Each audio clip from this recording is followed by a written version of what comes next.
Hi, I'm Jazz. We're at the World Sailing Conference in Dunleary in Ireland. I'm the GBR representative on the Para committee, so I've been here for the council meeting, and I was also a nominee in the Rolex Female World Sailor of the Year. I grew up with a difficult background. Neither of my biological parents were able to properly care for me, so I moved around a lot as a kid.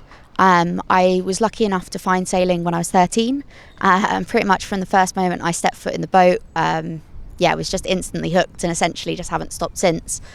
Came up through dinghies and now compete as a para-inclusive athlete in the RS Venture Connect, and I also love going offshore and going out to sea. I was actually born in Gatwick Airport, South Terminal, Gate 3, the wrong side of passport control, which caused a whole host of legal issues.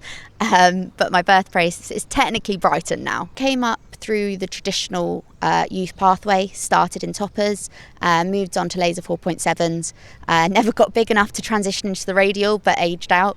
And so then I went into double handers, primarily 420s and fireballs. And that was really what I did up until I was about 19.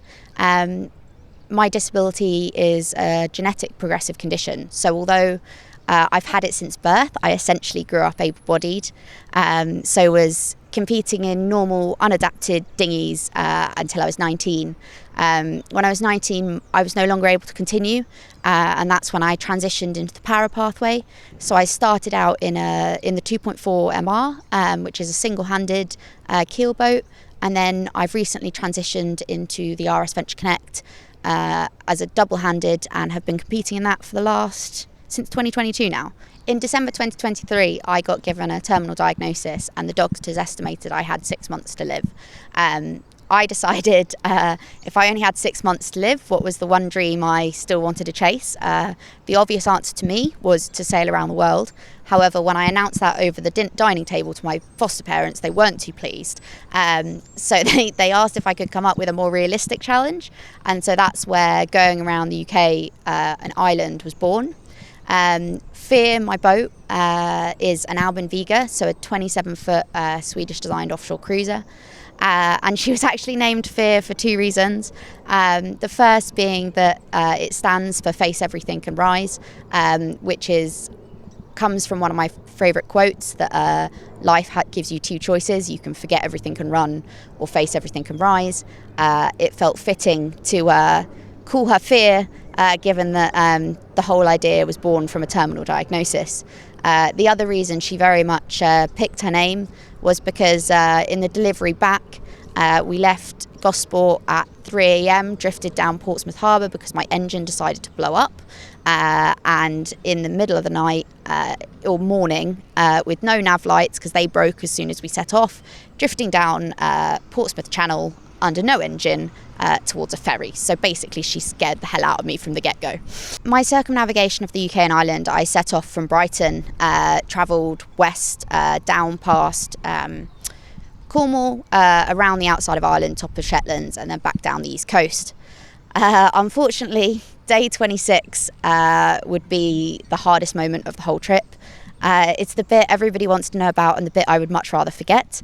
But unfortunately, we were going against the tide with very little wind, just past Dover, just past Folkestone, and essentially, not entirely sure how it happened, but I went downstairs, checked the chart plotter, must have sat down, fallen asleep. The next thing I knew, I woke up, all the alarms were going off.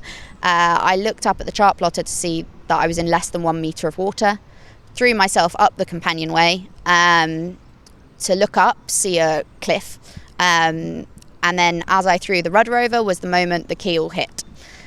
So at 3:30 a.m, we went aground.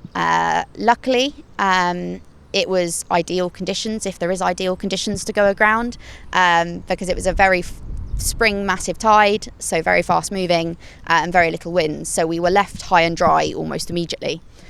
Of course, my initial response was to panic, then start crying, And subsequently first phoned my dad, whose helpful comment was to put the boat in reverse, to which point I screamed down the phone that there was no water on the keel and hung up. The next phone call was to Hannah, who has coached me since 22, was supporting me with my weather routing throughout the whole trip, to tell her I'd gone aground and what the hell should I do. I'm pretty sure I didn't use quite so polite words, to which her response was, "It's the F1 day, could you pick a better time?" So yeah, essentially when the boat was aground, I was able to get off. The first thing was to check whether she was hulled. So I climbed off the boat, went round when I could see she was intact, and it looked like minimal damage. That then meant we had to work out how to get off. For the record to stand, I had to do it unassisted. So although the Coast Guard and RLI were on hand, they weren't able to actually support. So the plan was essentially to lay 2 anchors, one off the bow and one off the stern, as far out as I could at low tide. So that was 40 metres. So I had to crawl across the rocks with the anchors on my back to drag them out as far as I could. And then as the tide came in, essentially use the anchors to winch myself out into deeper water before again getting the sails up, sailing out, dropping anchor further out in the bay, waiting the hour to see if she would sink, and when she didn't, then set off and do the last 10 hours home. Project Fear and going around the UK was really only the start for me. I think it was when I was on the outside of Ireland, actually, kind of choice being here as well, that I realised, although I was freezing cold, soaking wet, I absolutely loved being offshore. And it was only 3 hours after being back on dry land did I announce over a plate of cheesy chips that I stuffed my face with that I wanted to go around the world.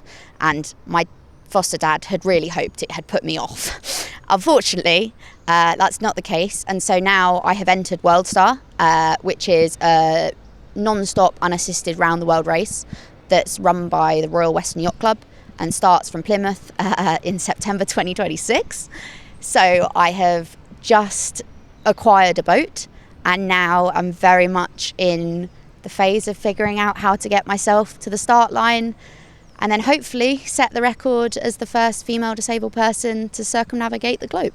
I'm also still competing in the RS Venture Connect, and I'm off to the World Championships in Oman this year. We won the silver medal at the Europeans, so me and my partner Adam, we're hoping after 3 World Championships of getting the silver medal and the bronze medal that we could finally bring the gold home.